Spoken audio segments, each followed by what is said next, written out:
पहली बार देख रही हूँ लड़की की शादी में परिवार वाले आंसू तक नहीं बहा रहे हैं, उल्टा हंस रहे हैं। माँ, आजकल मॉडर्न जमाना आ गया है। लड़की इतना महंगा मेकअप करवा कर रोएगी धोएगी तो मेकअप खराब नहीं हो जाएगा। और उसके परिवार वाले रील्स का जमाना है, इसलिए नहीं रोना चाहते हो। जा मेरी बेटी, अब जाकर अपने ससुराल वालों को जाकर टैलेंट दिखा अपना। और हाँ, कुछ भी हो जमे रहना ससुराल में, ये नहीं कि जरा सी बात पर लड़कर वापस आ गई। डोंट वरी मम्मी, वहाँ हर तरफ मैं ही छाई रहूंगी। निधि ब्याह कर अपने ससुराल आ जाती है। फिर अगले दिन, माँ जी आज मैं रसोई में आप सबके लिए खाना बनाऊंगी। मैं तो बड़ी एक्साइटेड हूँ। कमाल हो भाभी, आप पहली औरत हो जो रसोई में जाने में एक्साइटेड है। लगता है बहू तू खाना अच्छा बना लेती होगी। माँ जी अब इस बारे में क्या ही बताऊं, मेरे घर वाले तो कहते थे कि मैं कुकिंग शो में चली जाऊं। अच्छा, फिर तो मैं अपनी पड़ोसन कमला को बुला लेती हूँ। और बहू तू जाकर खाने की तैयारी कर। जी माँ जी। अब निधि रसोई में जाकर खाने की तैयारी में लग जाती है। कुछ देर बाद ही वो खाना बनाकर तैयार कर लेती है। लो बन गया नीम और आलू का मिक्स पराठा और नीम का रायता। वाह वाह क्या खुशबू आ रही है। अब सबको पता चलेगा कि मैं कितनी ऑर्गेनिक चीजें डालकर खाना बनाती हूँ। कुछ देर बाद वो सबको खाना परोसती है। अरे बाप रे बाप, लगता है आलू की खेती किसी नीम के पास हुई थी। इस आलू के पराठे में कितनी कड़वाहट है। इस बूंदी के रायते का क्या, ये दही भी क्या नीम के पेड़ के नीचे रखकर जमाया था जो इसमें इतनी कड़वाहट है। होता है, जब किसी को नॉर्मल खाने से कुछ अच्छा सा खाने को मिल जाए तो ऐसे ही रिएक्शन होता है। वैसे मैंने आज पराठे में और रायते में नीम डालकर बनाया है। तुम पागल हो क्या? अब खाने में नीम का इस्तेमाल कौन करता है? तुम्हें पता नहीं है नीम सेहत के लिए कितना अच्छा होता है। इससे हमारी बीमारियां दूर भाग जाती है। रहने दो, तुम नहीं खाना हमें नीम वाला खाना। मैं भी बाहर से कुछ ऑर्डर कर देता हूँ। कमला आंटी भी बेचारी कैसे मुंह बना रही है। कुछ देर बाद बाहर से खाना आ जाता है। लो निधि, ये समोसे जल्दी से परोस दो और ब्रेड पकौड़े भी है चटनी के साथ, सबको परोस दो। लो अब सब ये सूखा कैसे खाएंगे? एक काम करती हूँ, चटनी बना देती हूँ झट से इसके साथ, वो भी नीम की। सबको मजा आ जाएगा। कुछ देर बाद नीम की चटनी के साथ वो सबको ब्रेड पकौड़े और समोसे परोसती है। मैं अच्छे से जानती हूँ गायत्री, तू मुझे इसलिए बार बार नीम खिला रही है ना, क्योंकि मैंने तुझे अपनी बेटी की शादी में नहीं बुलाया था। ये तू कैसी बातें कर रही है? ये सब मैंने तेरे लिए तो मंगवाया था कि तू खाली पेट यहाँ से ना जाए। अरे तो तू हमें बार बार ये नीम की रसोई क्यों खिला रही है? ये तेरी बहू है तो तू ही खा इसके हाथ की ये नीम की रसोई। हमने कौन सा पाप किया है, हम क्यों खाएं ये? वो वहाँ से चली जाती है। शाम को टीवी देख रहा उसका ससुर निधि को आवाज देता है। हे राम बहू, कम से कम इस चाय को तो छोड़ देती, तूने तो इसका भी क्रियाक्रम कर डाला। अरे गायत्री, कहाँ से उठा लाई ये नीम वाली बहू? जा अब तू ही मेरे लिए चाय बना कर ले आ।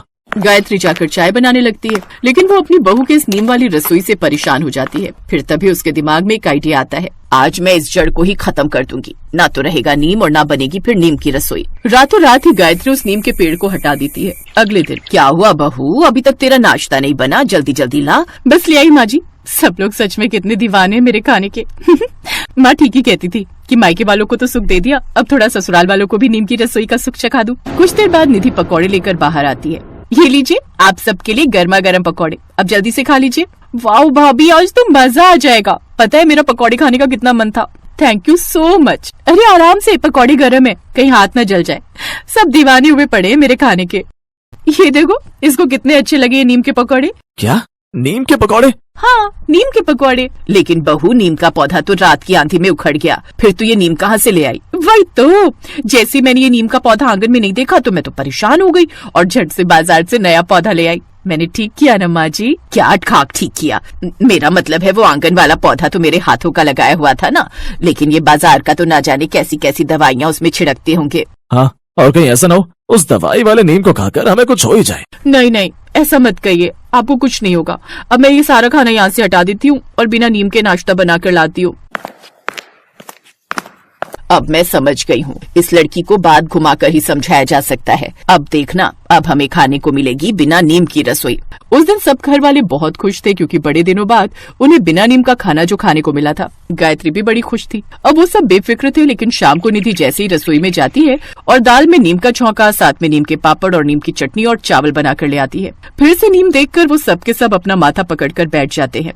बहू तू तो एक काम कर, तू तो मुझे चावल के साथ चीनी ही दे दे, मैं उसी में खा लूंगा। आज मुझे समझ में आया बहू कि क्यों तेरे घर वाले तेरी विदाई पर रोने की बजाय जश्न मना रहे थे। आप मुझे कुछ भी बोलिए माँ जी, लेकिन मेरे घर वालों को कुछ ना बोलिए। आपको पता है मेरी माँ कितनी अच्छी है। उन्होंने मुझे विदा करते हुए क्या बोला था कि तूने हमें अपना अतरंगी खाना बहुत खिला दिया बेटी, अब तू जाकर अपने ससुराल वालों को अपना टैलेंट दिखा। वाह समधन जी, कितना बड़ा चूना लगाया तुमने हमें। अब और कितना कड़वा खाना खिलाओगी हमें? इतना कड़वा खाना खा खा कर हमारी जुबान भी कड़वी हो गई।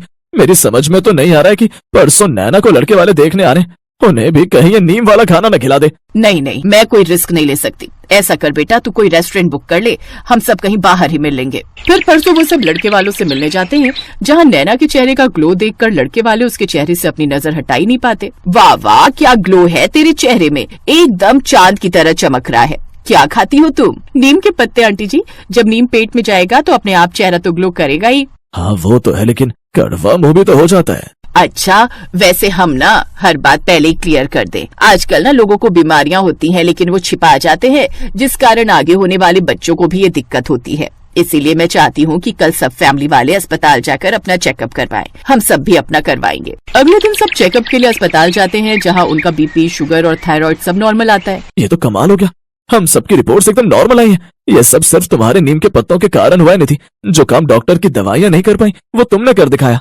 देखा माँ जी, मेरी नीम की रसोई का कमाल। हाँ बहू, लेकिन हम रोज रोज ये नीम का खाना नहीं खा सकते। हफ्ते में 2 दिन ही खाएंगे, बाकी दिन तू सादा खाना ही बनाएगी, नहीं तो मैं तुझे तेरी माँ के पास छोड़ाऊंगी। हाँ नहीं नहीं माँ जी, आप हफ्ते में 2 दिन खुशी खुशी नीम का खाना खाने को तैयार हो गए, यही मेरे लिए काफी है।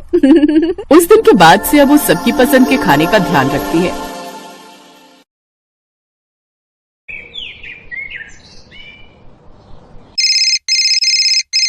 हेलो मम्मी, आपने आज खाने में क्या बनाया है? बेटा वैशाली, मैंने तो आज खाना बनाया नहीं है। वो तुम्हारे पापा के फ्रेंड हैं, आज उनकी शादी की सालगिरह है, तो वो होटल में पार्टी दे रहे हैं, हमने वहीं जाना है, तो इसलिए आज कुछ बनाया नहीं।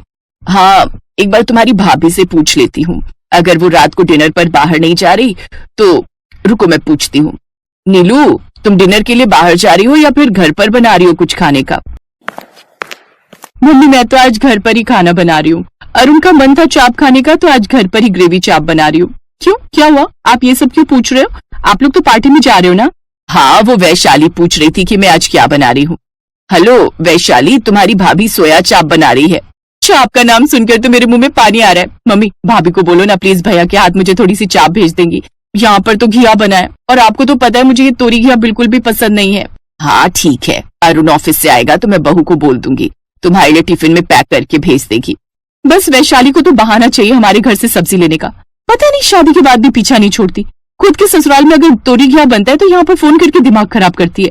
वैशाली की शादी के बाद उसे पता नहीं था कि उसके ससुराल में हफ्ते में 4 दिन तोरी घिया ही बनता है। वैशाली के सास ससुर को तोरी घिया की सब्जी बहुत पसंद है। दिन में तोरी बनती है तो रात को घिया की सब्जी बन जाती है, पर वैशाली तो घिया तोरी की सब्जी देखकर ही मुंह बनाने लगती है। उसे तोरी घिया खाना बिल्कुल भी पसंद नहीं। ये बात अब धीरे धीरे उसके ससुराल वालों को भी समझ में आने लगी है। नमस्ते आंटी जी, ये मम्मी ने वैशाली के लिए ग्रेवी वाली चाप भेजी है। अच्छा अच्छा बेटा, आओ वैशाली बहू, तुम्हारे भैया आए हैं। अरुण भैया कैसे हो? मम्मी ने चाप भेज देना, मुझे पता था आप ऑफिस से आकर देने आ जाओगे, इसीलिए मैंने मम्मी को बोल दिया था। भाभी को मेरी तरफ से थैंक यू बोल देना, और बोलना खाने में जो भी बढ़िया चीज बनाए वो मुझे जरूर भेज दिया करे। अरुण के जाने के बाद वैशाली उसी समय कटोरी भरकर सब्जी और रोटी कमरे में ले जाने लगी। वैशाली बहू, घर में सब्जी बनी तो हुई थी, तुमने आज फिर अपने मम्मी के घर से सब्जी मंगवा ली। मेरा मतलब ये नहीं है कि तुम सब्जी अपने मम्मी के घर की ना खाओ, वैसे ही अच्छा नहीं लगता। वो सोचेंगी कि तुम्हारे ससुराल में कोई सब्जी नहीं बनती, तुम्हारे भाभी भैया भी क्या सोचेंगे?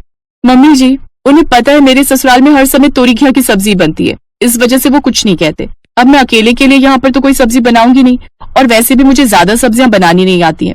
आपसे कहूँ कि कुछ अलग बना लो तो आप कहती हो कि आप लोग तोरी घिया के अलावा कुछ खाते ही नहीं हो। अब मम्मी के घर तो तरह तरह की चीजें बनती रहती हैं, तो उनसे मैं मंगवा भी लेती हूँ, तो उसमें हर्जी क्या है? वो मेरा अपना मायका है, मेरा अपना घर है। अच्छा, मेरी ग्रेवी चाप ठंडी हो रही है, मैं खाना खा रही हूँ। कोई बात नहीं सुमित्रा, बहू को जो ठीक लगता है करने दो, और अगर वो कुछ अलग बनाना चाहती है तो उसे मना भी मत करो। हम अपने लिए तोरी घिया, टिंडे, पेठा वगैरह बना लेंगे, और बहू को जो मन है वो बनाकर खा लेगी। पापा बिल्कुल ठीक कह रहे मम्मी, मैं भी अब ये तोरी घिया खा खाकर बोर हो गया हूँ। वैशाली, तुम अब कुछ डिफरेंट बनाया करो खाने का। मुझे सब्जियां बनानी नहीं आती हैं, मम्मी को बोलो अपनी तोरी घिया के साथ साथ दूसरी सब्जियां भी बना दिया करे। वैशाली की सास ने बोल तो दिया कि वो तोरी घिया के साथ साथ दूसरी सब्जियां भी बना दिया करेंगी, पर अचानक वैशाली की सास की तबीयत खराब हो गई। इस वजह से वो बड़ी मुश्किल से बस तोरी घिया ही बना पा रही थी, और वैशाली ने कोशिश ही नहीं की कि वो अपने लिए कुछ और बना ले। उसे तो बस फोन घुमाना होता था और मम्मी के घर से सब्जी मंगवानी होती थी। अगले दिन वैशाली की सास की तबीयत ज्यादा खराब हो गई, जिस वजह से वो खाना बना ही नहीं पा रही थी। वैशाली, मम्मी की तबीयत बहुत ज्यादा खराब है, डॉक्टर ने उन्हें रेस्ट के लिए बोला है। तुम थोड़ा बहुत कोशिश करके मम्मी पापा दोनों के लिए दोपहर में तोरी की सब्जी बना देना। ये तोरी वगैरह ना मुझसे नहीं बनती, मैं मम्मी को फोन कर रही हूँ, वो बनाकर भेज देंगी। वैशाली बहू, तुम्हारी सासू माँ तुम्हें कमरे में बुला रही है। ठीक है पापा, मैं जाती हूँ। वैशाली कमरे में जाती है। उसकी सास की तबीयत सच में ठीक नहीं थी। वैशाली बहू, एक काम करो, तुम सब्जियां रहने दो। तुम्हारे ससुर जी और मैं दूध में ब्रेड डालकर खा लेंगे। तुम्हें परेशान होने की जरूरत नहीं है। मैं जानती हूँ तुम खाना नहीं बना पाती, इसलिए मेरी वजह से बिल्कुल परेशान मत हो, हम एडजस्ट कर लेंगे। हाँ, तुम अपने लिए और विनोद के लिए देख लो क्या बनाना है, या फिर बाजार से कुछ मंगवा लो। उसकी आप टेंशन मत लो, मैं मम्मी को भी फोन मिला देती हूँ, वो कुछ दिन तक खाना भिजवा देंगी जब तक आप ठीक नहीं हो जाते। वैशाली अपनी सास के कमरे से बाहर आकर अपनी मम्मी के मोबाइल पर फोन मिलाती है, पर इस बार उसकी मम्मी का मोबाइल फोन उसकी भाभी नीलू उठाती है। भाभी, मम्मी कहाँ है? आपने फोन उठाया? वैसे अच्छा हुआ आपने फोन उठाया। वो आप तो जानते ही हो मेरी सासू माँ की तबीयत ठीक नहीं है और रसोई का सारा काम वही करती हैं। उनके तोरी घिया की तो मुझे कोई टेंशन नहीं है, वो बोल रही है कि उनको दूध ब्रेड दे दूं तो वो खा लेंगी और पापा भी। पर मेरे और विनोद के लिए अगर आप खाना भिजवा दो। विनोद आपके हाथ की सब्जी की बहुत तारीफ करते हैं, उन्हें तो अब आदत सी हो गई है आपके हाथ की सब्जी की। देखो वैशाली, अब तुम्हारी शादी हो गई है, अब तुम्हें अपना परिवार खुद संभालना चाहिए। अब तुम्हारे ससुराल में तोरी घिया वगैरह वगैरह जो कुछ भी बनता है उसमें हम क्या करें? तुम हमें क्यों परेशान करती हो? हमारे पास इतना टाइम नहीं है कि हम तुम्हारे लिए सब्जी बनाकर फिर तुम्हें देकर भी आए। हमारी भी अपनी फैमिली है। तुम्हारे भैया इस बात के लिए बोलते नहीं है, पर कहीं ना कहीं उन्हें भी तो तकलीफ होती है। हर समय उन्हें भेजती रहती हूँ तुम्हारे घर सब्जी देने के लिए। थोड़ी तो समझदार बनो वैशाली। अब तुम शादीशुदा हो, इस तरह से बच्चों से हरकत मत किया करो। हम भी तो तोरी घिया खाते हैं, हम तो नखरे नहीं करते। मैं बार बार सब्जी नहीं भेज सकती, 4 लोग हैं हम परिवार के, हमें ही सब्जी थोड़ी पड़ जाती है। नीलू लगातार वैशाली को ताने सुना रही थी और वैशाली की आंखों से आंसू गिर रहे थे। वैशाली थोड़ी देर के लिए बहुत शर्मिंदगी महसूस कर रही थी, तभी उसकी सास फिर से आवाज लगाती है। फोन कट जाता है। उसके थोड़ी देर बाद ही वैशाली की मम्मी के फोन बजने शुरू हो जाते हैं, पर वैशाली फोन नहीं उठाती। वैशाली अपनी सास की बात को नहीं सुन रही थी।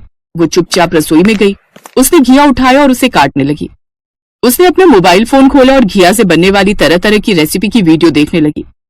उसे पहली बार महसूस हुआ कि घिया से हम खाली सब्जी के अलावा और भी बहुत कुछ बना सकते हैं, जैसे घिया के कोफ्ते, घिया का हलवा, घिया का भरता। कुछ देर बाद वैशाली ने पहली बार हिम्मत करके अपने और विनोद के लिए घिया के पकौड़े बनाए और अपने सास ससुर के लिए घिया की ग्रेवी वाली सब्जी बनाई।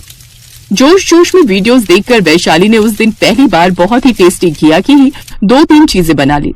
ये अचानक से तुम्हें क्या हो गया वैशाली? तुमने तो अनुभवी कुक की तरह इतना बढ़िया खाना बना लिया, वो भी घिया का। ऐसा क्या हुआ? तुम्हारा चेहरा भी उतरा हुआ है, पर खाना भी बहुत टेस्टी बना है। बात कुछ मिक्स नहीं हो रही। विनोद, तुम्हें आम खाने से मतलब है या फिर गुठलियां गिरने से? तुम्हें यही था ना कि मैं खाना बनाऊं। अब तुम टेंशन मत लो, आज के बाद इस घर में तोरी घिया बनेगा, पर अलग अलग तरह से। अब मैं खुद खाना बनाऊंगी, किसी से कुछ मांगूंगी नहीं। कोई समझे या ना समझे, वैशाली की सास उसकी इस बात को समझ गई थी कि वैशाली की भाभी ने उसे जरूर कुछ ऐसा कहा है जिससे उसके मन को बहुत ठेस पहुंची है। वैशाली की मम्मी मिलने आती है। उन्हें बुरा लगा था कि नीलू ने उनकी बेटी से इतना कुछ कह दिया। वैशाली, तू क्यों अपनी भाभी की बात का बुरा मान रही है? मम्मी, मैंने उनकी बात का बुरा नहीं माना। कहीं ना कहीं उनकी बातों ने मुझे सही राह दिखा दी और मैं बहुत खुश हूँ। देखो ना, मैंने आज घिया का हलवा बनाया है, खाकर बताओ कैसा बना है। बहन जी, वैशाली बहुत समझदार है। मुझे गर्व है कि ये मेरे घर की बहू है। बिल्कुल सही, मुझे भी गर्व है कि वैशाली मेरी बेटी है। घिया का हलवा बहुत टेस्टी बना है। अपनी सास और अपनी मम्मी की बातें सुनकर वैशाली के चेहरे पर भी मुस्कान आ जाती।